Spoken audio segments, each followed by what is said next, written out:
Bienvenue. Aujourd'hui, on va se plonger dans un texte assez percutant de Serge Bassineau. Oui, un texte qui date de début 2026. C'est ça, il s'intitule « Humanité en mode maintenance ». Et l'idée de fond, elle est assez radicale. On peut le dire. En gros, l'humanité serait arrivée à un point de bascule. Une sorte de mise à jour système qui nous est imposée. Et la clé pour s'en sortir, selon lui, ne serait pas du tout à l'extérieur, Non, pas politique, pas technologique. mais bien à l'intérieur de nous. Pour commencer, pour bien planter le décor, il utilise deux images très très fortes. Oui, qui semble un peu contradictoire au premier abord. D'un côté, on a le croupier, à la roulette, qui lance son fameux « Les jeux sont faits, rien ne va plus. C'est la fin. C'est fini, on ne peut plus jouer Et de l'autre, ce message qu'on connaît tous sur un site web, mode maintenance. Une pause technique, quoi. ». Voilà.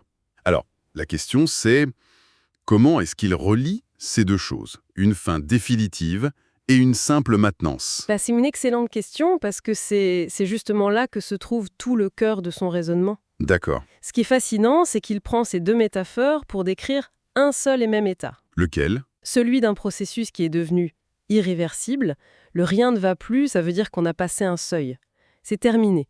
On ne peut plus parier sur l'ancien monde, sur ses règles. La partie est finie. Exactement. Et le mode maintenance, pour lui, ce n'est pas juste une petite pause où tout va reprendre comme avant, pas du tout. C'est le moment où le système est en pleine réécriture. Donc l'accès à l'ancien fonctionnement est coupé, le temps de la restauration. Voilà. Pour lui, les deux images disent la même chose. Le retour en arrière, ce n'est plus une option. D'accord, c'est une transition forcée, mais une restauration vers quoi alors? C'est là qu'il amène sa thèse principale, je crois. Oui, la plus radicale. Il affirme que la seule chose qui vaille vraiment la peine d'apprendre sur Terre, le logiciel à installer en priorité, C'est la connaissance de soi. c'est ça. Il dit même que tout savoir sur l'univers, mais s'ignorer soi-même, c'est un véritable gâchis. C'est assez violent comme affirmation, non? C'est une claque, oui, c'est certain. Surtout pour notre époque qui valorise tellement le savoir extérieur, l'expertise. La data. Tout à fait. Mais il justifie cette idée non pas par la philosophie, mais par une logique presque sécuritaire. C'est-à-dire? Les analogies qu'il utilise sont très claires.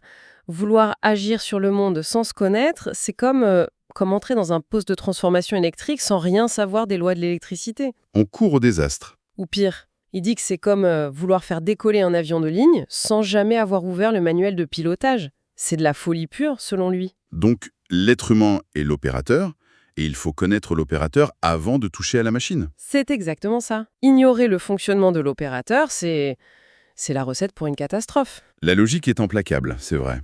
Mais c'est un peu dur. On passe notre vie à apprendre des choses sur l'histoire, la science. Tout ça n'aurait aucune valeur s'il manque cette connaissance de soi. Je ne pense pas qu'ils disent que ça n'a aucune valeur, plutôt que la valeur est conditionnelle. Ah oui? De quelqu'un qui ne se maîtrise pas, ça peut faire plus de mal que de bien. D'accord. La connaissance extérieure, elle devient constructive, d'après lui, seulement quand elle est utilisée par quelqu'un qui est au clair avec ses propres motivations, ses peurs, ses angles morts, quoi. C'est une question de séquence, en fait. D'abord soi, ensuite le monde. C'est ça, pour pouvoir interagir avec le monde de manière plus juste. Il a une autre image qui m'a beaucoup marqué, celle du potentiel inexploité. Le microscope. Oui, exactement. Il nous compare à un microscope hyper sophistiqué, capable d'un grossissement de 1000, mais Mais qui serait réglé d'usine sur 10. voilà. Et on passe notre vie à regarder le monde avec ce réglage par défaut, sans même se demander si on pourrait voir les choses de plus près, plus finement. Tout à fait.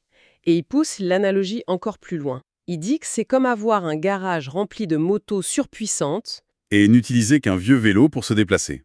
C'est ça. Simplement parce qu'on n'a jamais pensé à ouvrir la porte du garage.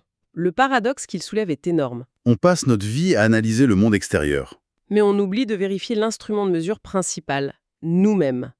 Notre perception, nos pensées. On veut des réponses ultra précises sur la réalité avec un appareil qu'on n'a jamais calibré. Ça amène forcément à se poser la question de notre propre réglage d'usine. Peut-être qu'on vit toute notre carrière, nos relations, avec ce grossissement de 10 par pure aptitude. Sans savoir qu'un autre niveau de perception existe. Mais ça nous amène à l'objection que tout le monde se fait, non? Mais je suis très bien comme je suis, moi ça me convient. Comment il répond à ça? Il répond avec une logique assez froide. Il dit simplement qu'on ne peut pas désirer ce que l'on ignore. C'est vrai. Notre état de conscience à un instant T, il définit les limites de ce qu'on peut imaginer. C'est comme quelqu'un qui n'a jamais goûté de chocolat, il peut sincèrement croire que la vanille est la meilleure saveur du monde. Et de son point de vue, c'est la vérité. C'est une vérité absolue. La personne avec son microscope sur 10 qui dit « je vois tout ce qu'il y a à voir », elle est sincère. Elle ne peut juste pas concevoir ce que la vue à 1000 pourrait lui montrer. D'accord. Mais alors, quel est le lien de cause à effet? Comment est-ce que mon ignorance de moi-même, mon petit microscope personnel, contribue au chaos mondial qu'il décrit? Alors ça, c'est vraiment le pivot de son article. Le mécanisme qu'il suggère, c'est que des milliards d'individus non calibrés, qui agissent surtout à partir de leur peur, de leur ego, De leur besoin d'être validé par les autres. créent mathématiquement une société chaotique. Un système ne peut pas être plus conscient que la somme de ses parties. C'est logique. Et quand il décrit ce vent de folie, Oui, avec les gentils qui hurlent qu'ils sont gentils et les méchants qui font pareil. il décrit en fait une société du spectacle. Exactement. Une performance de l'ego. Ce ne sont pas des êtres authentiques qui interagissent, mais des personnages qui jouent un rôle. Et une société de personnages, ça finit par produire une sombre farce en guise de politique. Et cette description de cette farce est sans concession. Il parle de l'effondrement de la loi, de la justice, d'un commerce qui n'est plus équitable. Et surtout d'une foire d'empoigne comme jamais auparavant au niveau des élites. C'est ça?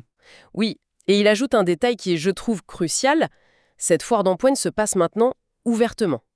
Ah oui, c'est vrai. Avant, le spectacle était en coulisses. Aujourd'hui, la bataille pour ce qu'il appelle une bien fragile suprématie, elle a lieu sur la scène principale, devant tout le monde. Le masque est tombé. Complètement. Et cette transparence un peu forcée, ça change tout. Ce qui nous amène à son point le plus troublant, je trouve, celui sur la réaction des peuples. Oui, Il écrit qu'ils ne sont pas apeurés, parce qu'on veut les mettre en esclavage, car, selon lui, ils le sont déjà depuis longtemps. c'est une phrase choc. Ils sont apeurés parce que maintenant, et je cite, « ça se voit ». C'est la visibilité de la chose qui crée la panique. Ce point est absolument central. Ce que Bacchino suggère, c'est que l'ancien système, il fonctionnait sur une sorte d'esclavage acceptable. Un esclavage confortable. C'était un contrat social tacite, si on veut. Une obéissance en échange d'un certain confort, d'une sécurité matérielle et, surtout, de distraction. Le système tenait tant que l'illusion de liberté et de progrès était là. Voilà, on parle d'une forme de servitude volontaire moderne. Le confort d'un emploi, la distraction des réseaux sociaux, la promesse de la retraite. Tout ce qui nous empêche de nous poser les questions de fond sur notre liberté. C'est tout à fait ça. Tant que le marché tournait et que le spectacle était divertissant, cette mécanique d'asservissement, elle était non seulement tolérée, mais presque désirée. Mais le problème, selon Bacchino, c'est que le spectacle est terminé. Exactement. La mécanique est exposée à nu. Et cette nudité du système de contrôle, elle est insupportable. La peur ne vient pas de la perte de la liberté, mais de l'illusion de la liberté. Ce qui était bien plus confortable. On se retrouve donc avec un chaos généralisé, des illusions qui se brisent, et la réaction instinctive, c'est de vouloir revenir en arrière. C'est très humain.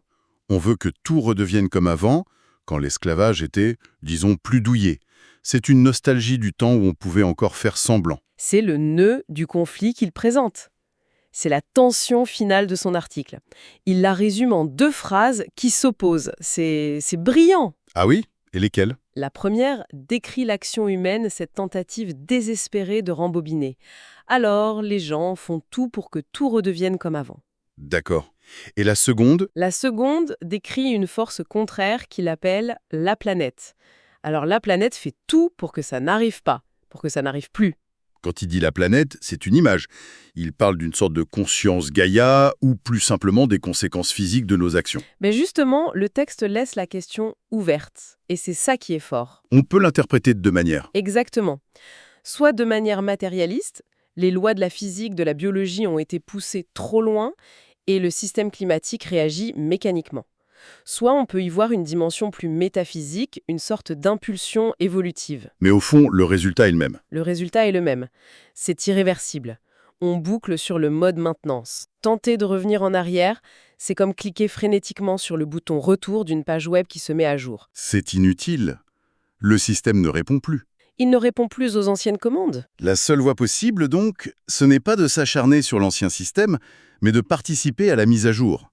Et cette participation, elle commence par soi. Par ce fameux calibrage de notre instrument intérieur. Le jeu est terminé? Une nouvelle partie commence? C'est la conclusion logique de tout son raisonnement.